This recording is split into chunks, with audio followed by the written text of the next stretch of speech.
Let me translate them together for you. فَإِذَا نُقِرَ فِي النَّاقُورِ, when the horn is going to be blown into. The horn of a bull is also called naqar or minqar, and it is, it's like a kind of a curve-shaped horn, and it's used when you blow into it. It's announcement of war, right? Or it's an announcement of the beginning of a fight or the enemy coming. It's basically like, we have alarm systems or horns and things like that. Like where I live in Texas, we get a lot of tornadoes. So whenever there's a tornado coming, the sirens go off. This is the siren for war. This is the siren for the emergency. That's nukira fi naqur. So it's similar to sur, but naqr in Arabic actually means to dig a hole, to pour a hole in something. The minqar, even the beak of a bird is called a minqar or manqur. Why? Because it keeps pecking and digs a hole, right? Allah is describing when all of the wealth and this world and everything that distracted you in this world is going to cut, Allah is going to cut right through it, right? This horn is going to blow and everything that was wrapping us up in this life is going to be penetrated. And none of these distractions will be there anymore. فَإِذَا نُقِرَ فِي النَّاقُورِ فَذَلِكَ يَوْمَئِذٍ يَوْمٌ عَسِيرٌ. On that day, actually, let me translate. That is going to be a difficult day on that day. Very strange translation. That shall be a difficult day on that day. Okay? What in the world does that mean? Why mention on that day? If you said, فَذَلِكَ يَوْمٌ عَسِيرٌ, ذَلِكَ يَوْمٌ عَسِيرٌ, would have been good enough? That is a difficult day. But Allah says, ذَلِكَ يَوْمَئِذٍ يَوْمٌ عَسِيرٌ, right? ذَلِكَ يَوْمَئِذٍ يَوْمٌ عَسِيرٌ. What is the yawma'idhin doing there? It's as if Allah is saying, you don't realize how difficult that day is with these words. You will only realize how truly difficult it is on that day. You're not able to fathom right now, you're not able to internalize in your mind right now how heavy that day is going to be. ذَلِكَ يَوْمَئِذٍ يَوْمٌ عَسِيرٌ. Notice also in this ayah, Allah did not mention anybody yet. It's difficult. It's just difficult. Difficult for who? Difficult for who? Allah didn't mention yet. And there is another reading of this ayah. ذَلِكَ يَوْمَئِذٍ يَوْمٌ عَسِيرٌ عَلَى الْكَافِرِينَ. So you can read it together. So it's going to be a difficult day for disbelievers. But actually, even though that's a reading, it's an acceptable reading, I'm more convinced of the other reading, where you stop here. Why?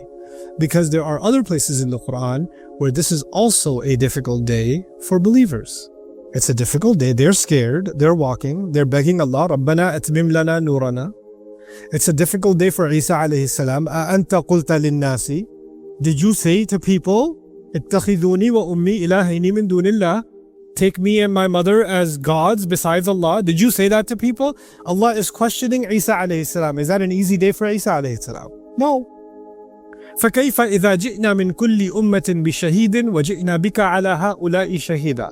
Rasulullah sallallahu alayhi wasallam was told, how will that day be when every nation we will bring a witness against them and we will bring you as a witness against the Muslims. Rasul sallallahu alayhi wasallam being brought as a witness against the Muslims. When Rasul sallallahu alayhi wasallam heard, I believe it was Hassan ibn Thabit, recite this surah and Surah An-Nisa, and he got to that ayah, he said, hasbuk, hasbuk, enough, and he started crying. In other words, that day a part of that day is even difficult for who? Rasulullah sallallahu alayhi wasallam. Now we come to a very important concept in our religion, folks. Judgment Day is difficult for, fill in the blank, everyone. In the Jewish tradition, Judgment Day is going to be very easy for the Israelites because they are the chosen people of God. Because of their special status, they're going to be okay on Judgment Day. For the Christians, Judgment Day is going to be fine because Jesus already paid for our sins with his blood. It's going to be easy. It's going to be bad for everybody else, but we're going to be okay. For the pagans, if there is a Judgment Day, our many gods will take care of it. Everybody's thinking Judgment Day is going to be easy. Qur'an comes along and says there is no human being for which Judgment Day is easy. Every human being is being warned. Warning is not just for evil people or good versus good people. Abu Bakr as-Siddiq is feeling warned. Umar bin al-Khattab is feeling warned. Rasul sallallahu alayhi wa sallam himself is feeling warned. He has to say, like I was telling you yesterday, ما يفعل ما أدري ما يفعل بي ولا بكم. I don't know how I'm going to be dealt with. I don't even know how you're going to be dealt with. What's going to be done with me? What's going to be done with you? I don't know. You know? Why is this so important in our religion? And why is this a revolution in all religions? We are not a religion that says, if you are Muslim, you are guaranteed heaven. But the Christian says, if you're a Christian, you're guaranteed heaven. If you're a pagan, your God will come and save you. If you're a Jew, you're guaranteed heaven. What the Muslim says, if you're a Muslim, you're not guaranteed heaven. And I know some pastors, Christian preachers will say, you know, we've got a guarantee and y'all don't even have a guarantee. I mean, isn't it better to have a guarantee? I was like, no, it's not better to have a false guarantee. I'd rather have reality than a false guarantee, right? Allah has given, none of us are safe. By the way, if you thought believers are safe, Muslims are safe, look at Surah Al-Tahrim. Ya ayyuhalladhina amanu qu anfusakum wa ahlikum nara. Those of you who believe, save yourselves and your families from hell, from the fire. Wait, no. Isn't it supposed to be those of you who disbelieve, save yourselves? Because the believers should be already saved. No. Believers, you better save yourselves from the fire. Allah did not give immunity to anybody. Nobody. Everybody stands in front of Allah. And you don't get to hide behind being Muslim. Just like you don't get to hide behind being a Jew or being a Christian. Nobody gets to hide. Everybody's deeds come out. Everybody's being judged. This is another meaning of فَإِذَا نُقِرَ فِي النَّاقُورِ. You don't get to have any barriers. All the barriers are cut through. You know, فَذَلِكَ يَوْمَئِذٍ يَوْمٌ عَسِيرٌ. That's going to be a tough day. That's going to be a tough day. Now, the elites, let's go back to the elites, the 1%. You know, if the economy is going to go bad, yeah, it'll go bad, but I'm going to be okay. If there's going to be a war, yeah, a war will be bad, but I'll fly out of here. The rest of the people have to deal with it. They always have an exit plan. They always have some kind of immunity. They always have a deal they can make and survive, right? So Allah knows this is their mentality. So even if you say that day is going to be difficult, what's the first thing that comes in the mind of the kuffar, the elite kuffar? Yeah, difficult. I know, difficult, but difficult for who? Everybody else, not for us. Because they're used to seeing difficulty for everyone else and not them. And they're even twisted. Some of them even have a twisted concept. If God is so good to me here that he made me the 1%, then why would he change things in the next life? I mean, same God, right? So he's probably going to hook me up there too. So all this warning is for these people that aren't blessed the way that I'm blessed. Allah says, عَلَى الْكَافِرِينَ غَيْرُ يَسِيرٌ. No, especially for the disbelievers, it won't be easy. Especially for the kafirin, and the kafirin here refers to the elites, as we will see soon in the surah. Especially for them, it's not going to be easy. Now, what's the difference between saying difficult and not easy? Because Allah already said, asir. But now he says, عَلَى الْكَافِرِينَ غَيْرُ يَسِيرٌ. So what's the difference between the day is difficult and the day is not easy? When you say the day is not easy, you're talking to someone who thinks it's going to be easy and they're being corrected. No, it's not. Right? There's actually a correction taking place in the language where Allah is saying, no, there's no way this day is going to be easy for you. عَلَى الْكَافِرِينَ غَيْرُ يَسِيرٌ. This is the opening of the warning. And we saw that warning is two parts. The main takeaway from these three ayat is that the warning is broken up into two parts.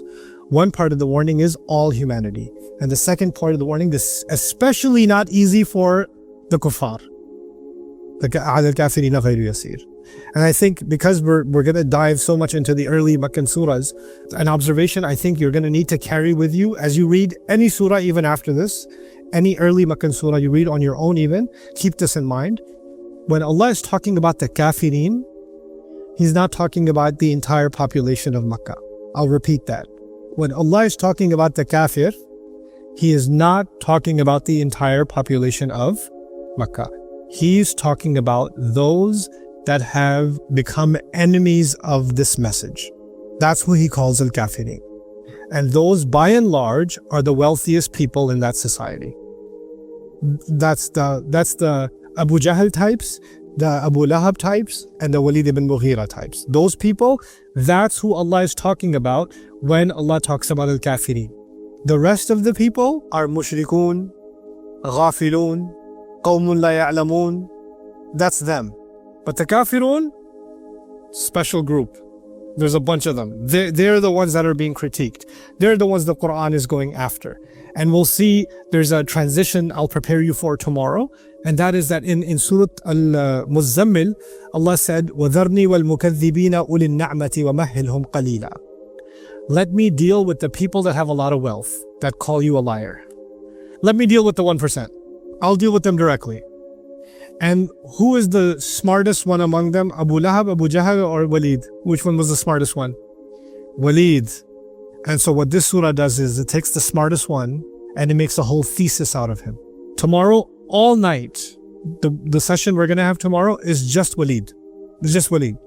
ذرني ومن خلقت وحيدا وجعلت له مالا ممدودا وبنين شهودا ومهدت له تمهيدا ثم يطمع أن أزيد كلا إنه لآياتنا عنيدا سأرهقه صعودا إنه فكر وقدر فقتل كيف قدر ثم قتل كيف قدر ثم نظر ثم عبس وبصر ثم أدبر واستكبر فقال إن هذا إلا سحر يؤثر إن هذا إلا قول البشر سأصليه سقر. 16 ayat on Walid. On Walid. This is the Quran's way of saying, you want to do the da'wah, you got to know your enemy. You got to know who you're up against. And if you really want to know who you're up against, you have to know your most hidden enemy. And the most hidden enemy is the most intelligent enemy that works behind the scenes, the one that's a strategist, the one who's a politician, the one who thinks long term. Who is that among them? Abu Lahab. Abu Jahl is easy. Abu Jahl is easy. Abu Lahab is easy. What you see is what you get. But Walid's complicated. So Allah uncomplicates him for us. And by uncomplicating him, every Walid that will come against Islam until Judgment Day, now we understand them through this way. This is a template being given to us, so we understand this kind of enemy of Islam and this kind of machinery will always exist. And we have to be mindful of that and we have to understand that enemy.